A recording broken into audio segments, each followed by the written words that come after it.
Hi everyone, Tasha here for Cat Scrappiness, and today we're going to create a Get Well Soon card using the new Oopsie Daisy layering stencil. We'll also be using the Purple Nights enamel dots, this cute Get Well Soon word with shadow die, the 3-piece Oopsie Daisy stencil set, and on the back it'll show you how those designs looked once they're layered. I'll also be using the coordinating Oopsie Daisy dies, and these dies cut out the stenciled images as well as the stamped images on the Oopsie Daisy stamp set.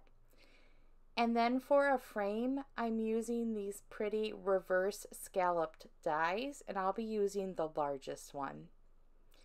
The paper colors are going to be all different shades of purple to coordinate with this pretty plaid piece of paper, and this paper is actually included in the Easter on Parade slimline paper pad. To begin, we're going to start our stenciling. Now this stencil is great because there's 3 pieces, each one is labeled, so we're starting with stencil number 1 and the lightest shade of purple.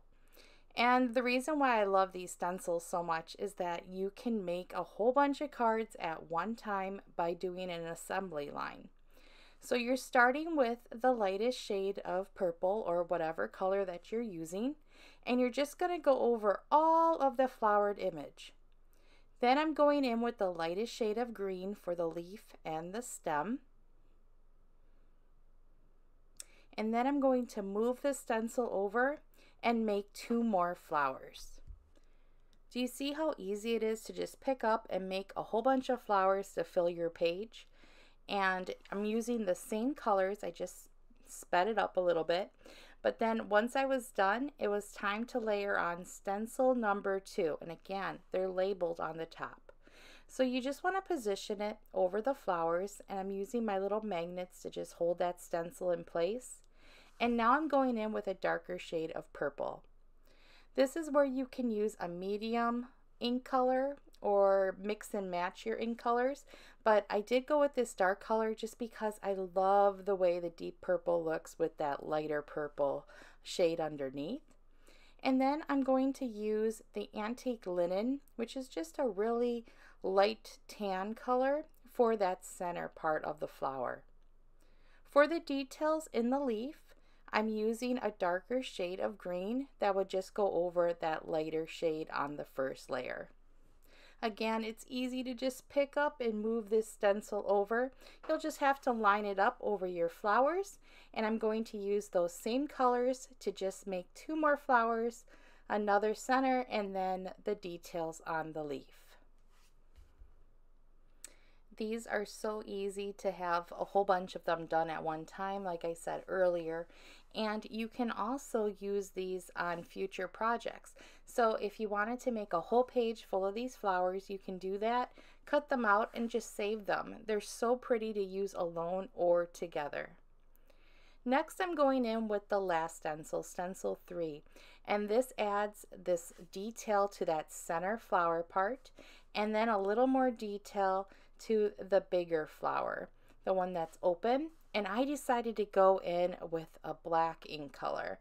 I thought it would be a really neat look and nice and bold colors, and I just love the purple and the green color combination, and I really like how it looks with this black shading. It's really pretty, and again, it has all of the pretty shades of purple. So I went in on that second flower again and just added details to that center part of the flower as I did on the first one. And do you see how much detail this has? It's so pretty. I think these stenciled flowers have to be my favorite. I love how they look when they're stenciled. So I used the coordinating dies, and this is how they look all cut out. The dies cut everything out perfectly, and they cut out that center part so it's not attached to the flower. Now for our greeting, we're using the layered die set for the Get Well Soon.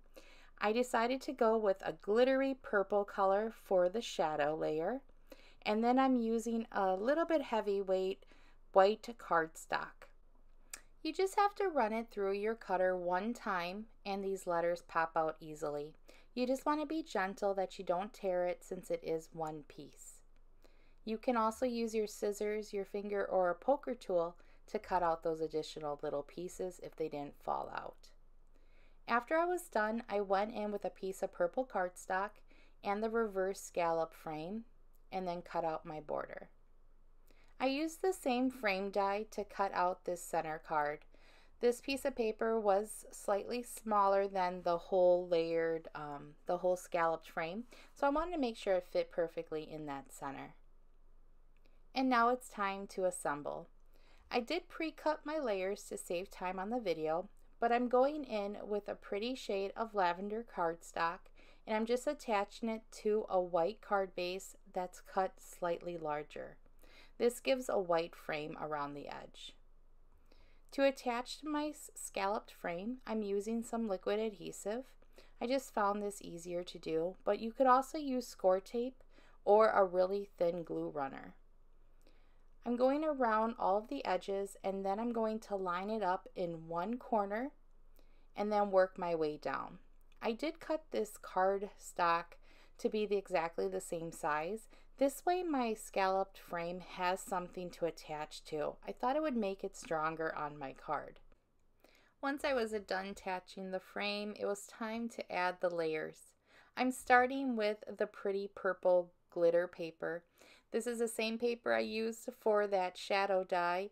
I wanted to make sure I had enough room to use it again as a layer, so I made sure I cut my shadow from the center.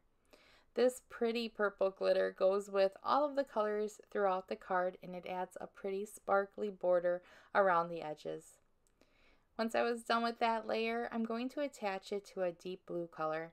This blue is kind of like a shade of navy and it's dark, so it gives a really nice frame around all of the purple. You could also use white or black to get the same look. After I was done lining everything up, it was time to attach the center cards to the card base.